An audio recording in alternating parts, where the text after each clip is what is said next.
All right, next up, we have one of the greatest anti-war journalists in the country. It is Max Blumenthal, editor of the Grayzone.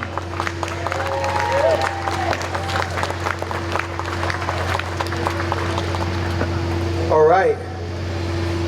I was supposed to be in Kingston, New York today at another anti-war rally, but Pete Buttigieg canceled my flight, so not really. My flight was canceled, so I decided to see all the nice folks down here and all the FBI agents undercover. Got any FBI agents out there? Raise your hand. I hope the investigation into Trump's assassination turns out well, because I know they're looking to see if there are any other people involved in it. And when they find them, the FBI promises they'll fire them. I actually wanted to come down here because we are living through probably the most dangerous period that I can remember since the 9/11 attacks. And so I just had a message about that. The 9/11 attacks were blowback for decades of US militarism and CIA covert operations in the Middle East and Central Asia. And hours after the 9/11 attacks, the national security state began to consolidate its control over America and embarked on an insane campaign to destroy large swaths of the Middle East in the name of Pax Americana. Was it really Pax Americana, though? A Kamala Harris surrogate named Dick Cheney marched into the Pentagon days after 9/11 with a list of 7 countries whose governments had to be overthrown. And these 7 countries all happened to be governments that were adversarial towards Israel. Around that time, someone who was the opposition leader in Israel named Benjamin Netanyahu testified before the US Senate that he was confident that Saddam Hussein had ties with Al-Qaeda and possessed weapons of mass destruction.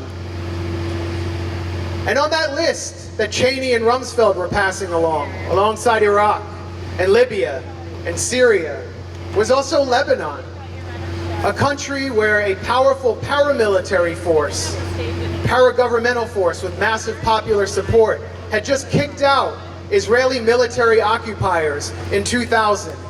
It was called Hezbollah.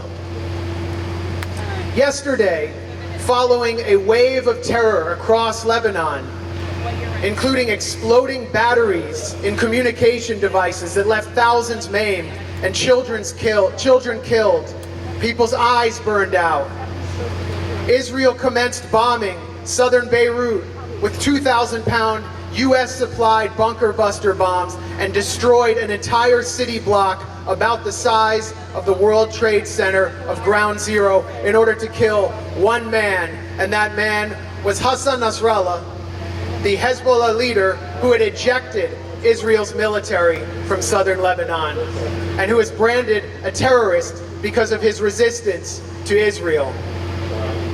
Hundreds and hundreds and hundreds were killed. 6 entire residential apartment blocks were destroyed in order to kill one man. This was an act of unsheathed, naked state terrorism. And today, President Joe Biden offered this is the self-described Irish Zionist President Joe Biden offered his full-throated endorsement of this act of state terror. And in doing so, Joe Biden embraced the same logic that Al-Qaeda put forward when it took credit for bombing the World Trade Center on 9/11. Joe Biden embraced the same logic that Thomas Matthew Crooks put forward when he attempted to drive a car full of explosives into a Trump rally, killing hundreds and hundreds of people in order to assassinate one man. It is the logic of state terror that is being embraced by the Biden administration. And we will pay the price as Americans. Terror begets terror. Our government, which allowed Benjamin Netanyahu to authorize this terrorist attack on Lebanon from a hotel room in New York City, has unleashed a whirlwind. And they will lie to us when the blowback arrives about why it took place, just as they lied to us about 9/11. We will pay the price as average Americans. American troops will pay the price. But these soft-handed elites in their air-conditioned offices, they are going to just get paid. October 7th, like 9/11, was blowback.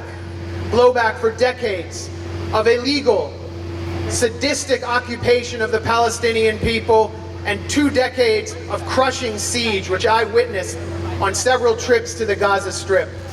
October 7th, like 9/11, justified everything that Israel's national security elite wanted to accomplish, from ethnic cleansing and genocide to the expansion of Greater Israel. Now, after October 7th, the mask of Greater Israel is off, and we have to wonder, where does it start? And where does this borderless entity end? Does it end in Israel? Or has it come to us through figures like Secretary of State Tony Blinken, who is the son-in-law and grandson of Israel lobbyists, who is raised by the father, by the man who was the fixer for Robert Maxwell, the Israeli Mossad asset, whose daughter was Ghislaine Maxwell, who told an AIPAC meeting in 2007 that his loyalty to Israel's strength came through his family, who sat in on an Israeli war cabinet meeting after October 7th and announced that he was doing so not as an American diplomat, but as a Jew, who, as a Jew, gave Israel just now $20 billion more in tank shells and 2,000-pound bombs to continue its genocide in Gaza, which has left over 50,000 dead, over 70% of whom are women and children, who lied to Congress and violated American law about Israel blocking U.S. humanitarian aid to Gaza, because if you block U.S. humanitarian aid, it necessitates cutting off weapons. Tony Blinken lied. Tony Blinken became a party to genocide, and he said he did so as a Jew. Well, I'm here as a Jew to say that Tony Blinken might be my color, but he's not my kind.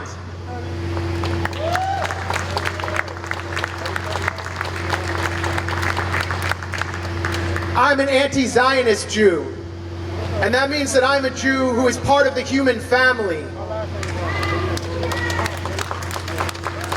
And I put humanity first.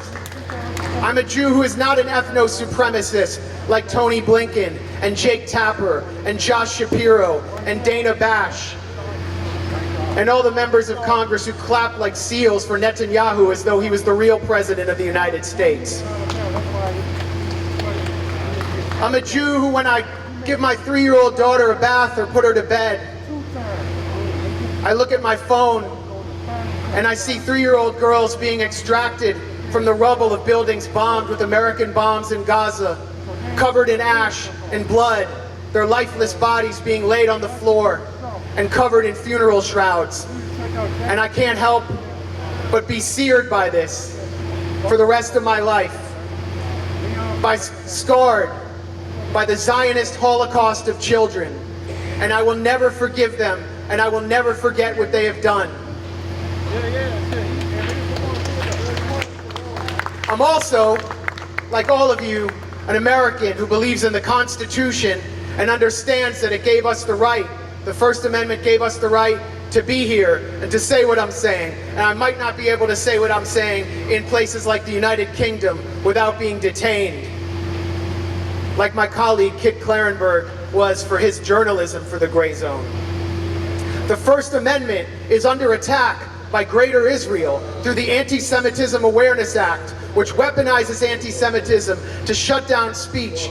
We are seeing anti-Semitism, the hoax of anti-Semitism being used to criminalize the speech of university professors, average American citizens, to ban protest on college campuses across America. And I wonder how someone like Robert F. Kennedy Jr., who says that he supports the First Amendment and stands for free speech and opposes war, can support this sadistic, satanic, evil entity that is shutting down free speech while committing genocide across the Gaza Strip and Lebanon, and why he won't face me and answer for this.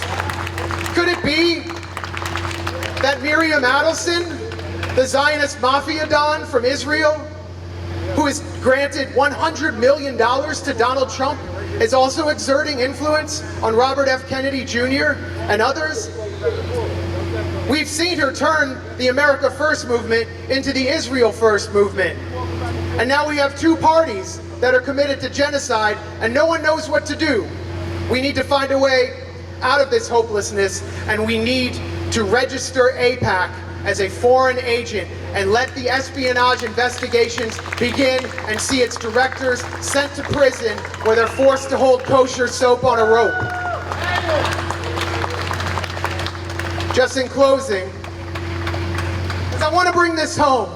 We're bringing it home to you who are Americans. You might think, oh, this is just something that's happening over there 6,000 miles away. It doesn't affect me.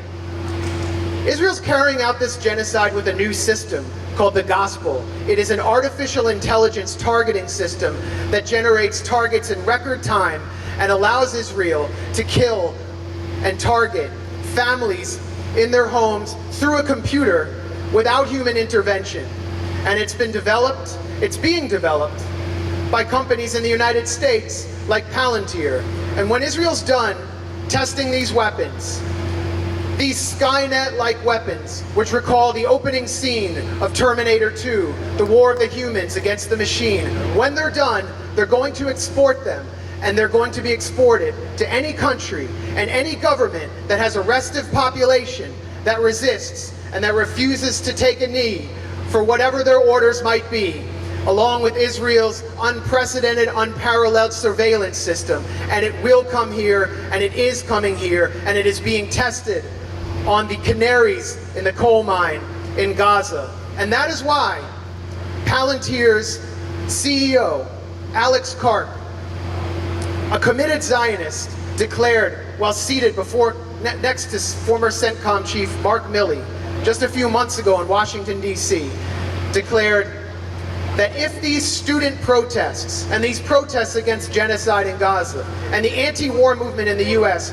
grows and is allowed to continue to grow, and we can't shut them down through repression, then we will lose the war on ideas, and we will not be able to send armies from the West to fight around the world.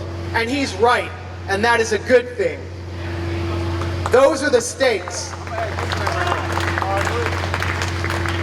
So we stand in the way of that dystopian program. We need to unite, get over our ridiculous differences over the culture wars and all the social issues that are thrown in our way, and unite against the war machine and rage against the war machine. Thank you.